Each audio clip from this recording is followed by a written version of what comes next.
Welcome to India in the world. आज हमें बात करनी पड़ेगी थाईलैंड और कंबोडिया के बीच में जो भी चीज़ें चल रही हैं उसमें कैसे ये साबित हो रहा है कि हम अपनी ताकत जो है धीरे धीरे खोते जा रहे हैं। देखिए, इस पूरे कॉन्फ्लिक्ट के बारे में तो मैं बात करूंगा और एक्चुअली इस कॉन्फ्लिक्ट का जो कारण है वो मोस्टली पॉलिटिकल है, तो उसके बारे में मैं बात करूंगा। बट हमें ये समझना होगा कि आसियान नेशंस जो हैं वहाँ पे भारत का इन्फ्लुएंस रहा है। मैं ये नहीं कह रहा हूँ कि प्रभुत्व रहा है, यानी कि हम हेजेमन कभी भी नहीं रहे हैं आसियान नेशंस के ऊपर, पर भारत को एज अ इंडिपेंडेंट आर्बिटर काफ़ी इज्जत मिली है दक्षिण एशिया के देशों में। यानी कि जब दो देशों में आपस में कोई भी लफड़ा होता था तो जिस देश के पास पहले जाता था ना इस चीज़ों को सुलह के लिए, उसमें से भारत एक था, जो कि अब नहीं है। अब ऐसा क्यों है कि भारत पे लोग विश्वास नहीं करते? अब ऐसा क्यों है कि आसियान नेशंस भारत को एक अनबायस्ड आर्बिटर नहीं मानते? ये बात समझने के लिए आपको देखना होगा कि भारत जो है पिछले कई सालों से अमेरिका के पीछे खड़ा हुआ नजर आया है, और जब आप अमेरिका के पीछे खड़े हुए नजर आते हैं ना हर चीज़ में, तो आप ये भूल जाते हैं कि अमेरिका ने वियतनाम में क्या किया, अमेरिका ने कंबोडिया में क्या किया, अमेरिका थाईलैंड में क्या करना चाहता था। ठीक है ना? तो वहाँ के देश आपकी बिना किसी गलती के ही आपको एक एनिमी कैंप में देखने लगते हैं। ठीक है, इसके अलावा एक और बात है कि चाइना जो है, चाइना ने कभी भी ये बात इंटेंशन नहीं की है कि उसको वर्ल्ड इन्फ्लुएंशियल पावर बनना, यानी कि वो अपनी पावर को दुनिया के हर कोने में प्रोजेक्ट नहीं करना चाहता। बट चाइना का कॉन्सेप्ट बहुत सिंपल सा है कि चाइना जो है अपना पावर जो है वो एज अ मिडिल किंगडम, जो मिडिल किंगडम का कॉन्सेप्ट है उसके तहत इस क्षेत्र में वो न सिर्फ इन्फ्लुएंस करना चाहता है चीज़ों को, बल्कि एज अ हेजेमन भी काम करना चाहता है। ठीक है, तो चाइना ये नहीं कहता कि साउथ अमेरिका में हमारा इन्फ्लुएंस होना चाहिए या फिर मैक्सिको में हमारा इन्फ्लुएंस होना चाहिए, बट वो ये ज़रूर कहता है कि दक्षिण एशिया में उसका इन्फ्लुएंस होना चाहिए। तो अब जब ये दोनों देश आपस में बातें कर रहे होंगे, लड़ाई कर रहे होंगे, तो उनका जो पहला कॉल होगा ना वो चाइना को होगा, इंडिया को नहीं होगा। अमेरिका जो है वो पहले ही अपनी क्रेडिबिलिटी जो है वो पहले ही खो चुका था, और उसके बाद रिसेंटली ये वॉर जो अभी सीज फायर के दौर में है, यार इसके बारे में ना जस्ट अब बात करते हैं। पर पहले ये बता दें कि अमेरिका जो है अपनी क्रेडिबिलिटी जो है लगभग खो चुका था पहले ही, पर डोनाल्ड ट्रंप को एक सीरियस आर्बिटर नहीं मानते हैं लोग। ठीक है, एनीवेज अब करंट स्टेट पे आते हैं। करंट स्टेट में हम देखते हैं कि सीज फायर की स्थिति है। ठीक है, सीज फायर की स्थिति है और इस सीज फायर के लिए क्रेडिट दिया जा रहा है डोनाल्ड ट्रंप को।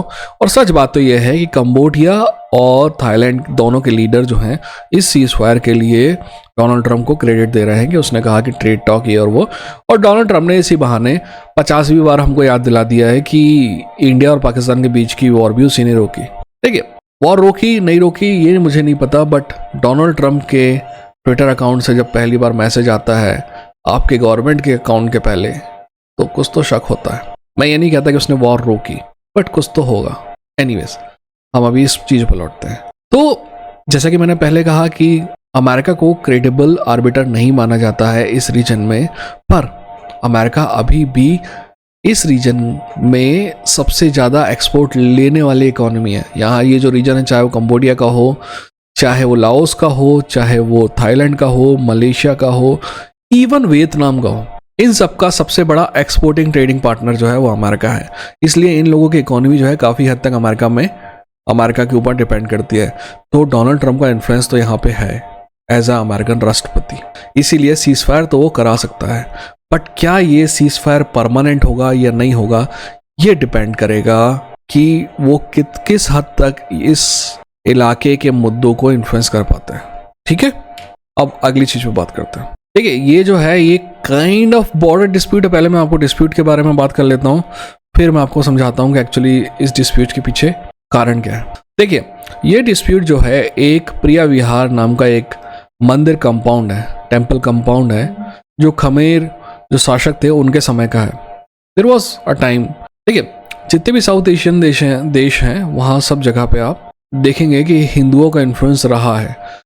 लगभग 1200, इवन कई जगह तो 1400 तक रहा है। फिर बाद में कुछ देश बुद्धिस्ट हो गए और कुछ देश मुस्लिम हो गए, पर वहाँ पे मंदिर अभी भी हैं। ठीक वैसे वहाँ हिंदू पॉपुलेशन भी अभी भी है, बट मंदिर भी है। तो मंदिर जो है, ये जो प्रिया विहार का जो मंदिर है, ऐसे कई मंदिर थाईलैंड और कंबोडिया के बॉर्डर में पड़ते हैं। अब जो खमेर साम्राज्य था, थाईलैंड भी अपने आप को उसका उत्तराधिकारी समझता है कि भाई खमेर राज के बाद हम ही हैं, और कंबोडिया भी अपने आप को ये समझता है कि भाई खमेर राज के बाद हम ही हैं, यानी हम ही उनके सही उत्तराधिकारी हैं। अब इस चक्कर में इस राज्य की जो लेगेसी है, जो लेगेसी प्रूविंग साइट्स हैं, वो मोस्टली मंदिर हैं। इसलिए थाईलैंड और कंबोडिया दोनों हिंदू बहुल ना होते हुए भी इन मंदिरों के लिए आपस में लड़ाई करते रहते हैं। और कभी कभी ये होता है कि इन मंदिरों के नीचे कभी कभी कुछ कुछ मिनरल्स भी निकल आते हैं, है ना, तो ये मंदिर और भी ज़्यादा इंपॉर्टेंट हो जाते हैं। तो ये जो प्रिया विहार वाला मंदिर है, इसके अलावा भी जितने भी मंदिर हैं, उनके केस जो हैं already international court of justice में जा चुके हैं, जहाँ पे कंबोडिया जीत चुका है। बट प्रॉब्लम यह है कि कंबोडिया उन मंदिरों का एक्सेस बिना थाईलैंड से गए हुए नहीं पा सकता। जैसे हम जाते हैं ना अपने नॉर्थ में, राइट, एक यात्रा है जिसमें हमको चाइना कंट्रोल एरिया से भी जाना पड़ता है, ठीक है, ठीक वैसे ही। तो ये स्थिति थी, और ये स्थिति टूटी कब, मैं आपको समझाता हूँ। देखिए, इसके लिए आपको समझना पड़ेगा कि एक तरफ कंबोडिया में जो प्राइम मिनिस्टर है, उसका बाप भी प्राइम मिनिस्टर था, बट वो जो प्राइम मिनिस्टर आया, उसकी क्रेडिबिलिटी उसके पिता की जैसी क्रेडिबिलिटी नहीं है। इसीलिए उसको ऐसा कुछ करना पड़ेगा कि वो क्रेडिबिलिटी जनता के दिमाग में हासिल कर पाए, ठीक है। ठीक वैसे ही दूसरी तरफ थाईलैंड की जो प्राइम मिनिस्टर थी, वैसे बाय द वे थाईलैंड के बारे में आपको बता दूं, पिछले 20 साल में लगभग 20 कू अटेम्प्ट हुए हैं सेना के द्वारा, जिसमें से 12-13 सफल भी रहे। वहाँ कभी कभी 2-2, 3-3 साल आर्मी का राज रहता है, और फिर 1-2 साल जो है वो पब्लिक का राज रहता है, फिर आर्मी का, फिर पब्लिक का, फिर आर्मी का, फिर पब्लिक का, फिर आर्मी का, फिर पब्लिक का, ये चलता रहता है अल्टरनेट वहाँ पे, ठीक है। वहाँ पे ऐसा है कि सिविल बालादस्ती अभी भी है नहीं।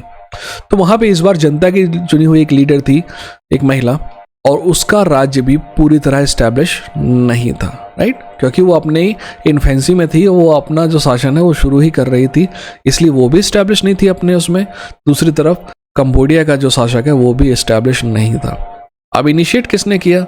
इनिशिएट कंबोडिया ने किया ये जो पूरा इंसिडेंट है, और कारण उसका ये मेरे समझ में ये आता है कि देखिए, हमने देखा था 1900 ना, मैं आपको बता रहा हूँ कि हमारे इंडिया में ना ऐसे ऐसे शासक हुए हैं, ऐसे ऐसे लीडर्स हुए हैं जो लंबी समय के लिए सोच सकते थे, और वो देश के सैनिकों का इस्तेमाल देश के अंदर की पॉलिटिक्स के लिए नहीं करते थे, ठीक है ना।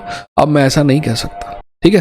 तो आप समझिए, जब आप किसी देश के खिलाफ होते हैं ना, तो आपका राजा कोई भी हो, आप उसे पसंद करें ना करें, आपका प्रधानमंत्री कोई भी हो, आप उसे पसंद करें ना पसंद करें, आप उसके पीछे हो जाते हैं, क्योंकि हमें तो ये जो लीडर है उसको ही लीडर बनाना है, क्योंकि सामने वाली कंट्री से लड़ना है। हमारा सिंपल थ्योरी ये होती है कि ठीक है भाई, आपस के लफड़े जो हैं वो हम बाद में निपटा लेंगे, अभी हम सामने वाली कंट्री से तो निपटें। और सामने वाली कंट्री से निपटने के लिए अभी जो प्राइम मिनिस्टर है उसके पीछे आ जाते हैं, और ये बात कंबोडिया के प्राइम मिनिस्टर को पता है, इसीलिए उसने ये कॉन्फ्लिक्ट इनिशिएट किया। अब इस कॉन्फ्लिक्ट के इनिशिएट करने के बाद एक इंटरेस्टिंग बात हुई। जब ये कॉन्फ्लिक्ट इनिशिएट हुआ तो उसने थाईलैंड के प्रधानमंत्री से बात किया, और थाईलैंड के प्रधानमंत्री उसको अंकल बोल रही थी, क्योंकि इन लोगों के पुराने पॉलिटिकल रिश्ते रहे होंगे। और उसने बोली कि ये जो आर्मी आपको आश्वासन दे रही है ना, थाईलैंड की आर्मी, कि वो वॉर नहीं करेगी और वो उन पर भरोसा मत करना, यानी कि ये प्रधानमंत्री अपनी ही आर्मी के खिलाफ बयान दे रही थी। कारण उसका भी बहुत सिंपल सा है, क्योंकि आर्मी उसके कंट्रोल में नहीं थी, और आर्मी हमेशा जो है उसकी जड़ खोदने की कोशिश कर रही थी। अब कंबोडिया के प्रधानमंत्री ने सोचा कि ठीक है, अपना देश तो अपने पीछे हो गया, बट कैसे थाईलैंड को अनस्टेबलाइज किया जाए ताकि उसकी स्थिति इतनी कमजोर हो जाए कि हम एक्चुअली परमानेंट चेंजेस कर पाएं बॉर्डर पे, ठीक है ना। क्योंकि थाईलैंड अगर अपने आप में ही बिजी रहेगा तो हम परमानेंटली चेंजेस कर पाएंगे थाईलैंड के बॉर्डर पे, थाईलैंड कंबोडिया बॉर्डर पे। तो उन्होंने जो बातचीत है वो लीक कर दी। इस चक्कर में वो बेचारी प्रधानमंत्री जो है वो चली गई, और आर्मी ने एक इंटरिम प्रधानमंत्री बिठा दिया। अब बात वही, फिर जो इंटरिम प्रधानमंत्री है उसकी जड़ भी तो पूरी नहीं है ना, तो उसको भी क्या करना है, वही करना है जो कंबोडिया के प्रधानमंत्री ने किया। बहुत सिंपल सी बात है, सामने वाले पे हमला करो, आपका देश आपके पीछे होगा, वोट मिलेंगे टकाटक, जनता मरेगी फकाफक। तो उसने, थाईलैंड ने जो थोड़े बहुत सैनिक इधर उधर किए थे, सॉरी कंबोडिया ने जो थोड़े बहुत सैनिक इधर किए थे, इनने F-16 भेज के बमबारी करा दी, एस्केलेशन कर दी। फिर जब ट्रंप ने फोन किया तो दोनों सॉरी कह के अभी थोड़ी देर के लिए तो पीछे हट गए हैं।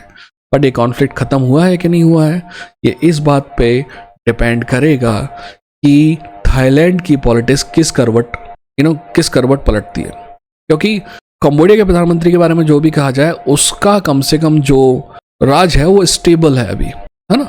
उस आदमी को सिर्फ क्रेडिबिलिटी की ज़रूरत थी, बाकी उसके पास बहुमत है, उसको कोई दिक्कत नहीं है।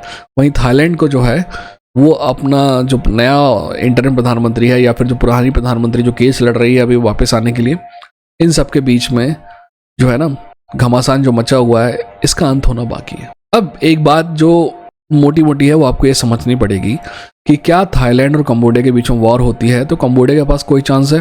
कोई चांस नहीं है। थाई आर्मी, मैं नहीं ये कहूँगा कि बहुत मॉडर्न आर्मी है, बट कंबोडिया की आर्मी से कहीं बेहतर है। सिंपल है, उनके पास F-16 है यार, F-16 और very good fighters, jet fighters, ठीक है। तो कंबोडिया के पास वो कोई आंसर नहीं है F-16 का। और भी चीज़ें हैं जो थाईलैंड के पास, कंबोडिया के पास आंसर नहीं है। बट आपको समझना होगा कि जब एक बड़ा देश एक छोटे देश से कॉन्फ्लिक्ट में होता है ना, तो अगर कॉन्फ्लिक्ट को लिमिटेड रखा जाए ना, लिमिटेड एक छोटी सी जगह में रखा जाए, तो दोनों देश आपस में एक दूसरे को टक्कर देते हैं। जब कॉन्फ्लिक्ट ब्रॉडन होता है ना, तब एक बड़े देश की बड़ी आर्मी काम आती है। बट अगर कॉन्फ्लिक्ट को लिमिटेड रखा जाए तो दोनों आर्मी लगभग बराबर ही नजर आती हैं, ठीक है। मेरे ख्याल से आपके दिमाग में कुछ सवाल होंगे, उस सवाल आप कमेंट सेक्शन में डालिए, मैं कोशिश करूंगा उनके जवाब देने की, नहीं तो अगले वीडियो में हम सवाल लेंगे, ठीक है। अपना ख्याल रखिए, अपनों का ख्याल रखिए। ये था इंडियन फाइट जंग की इंडियन फाइट जंग की दूसरा चैनल है, ये था इंडिया इन द वर्ल्ड। और याद रखिए, नॉलेज ही इकलौती ऐसी चीज़ है जो आपसे कोई चुरा नहीं सकता, ठीक है। Take care.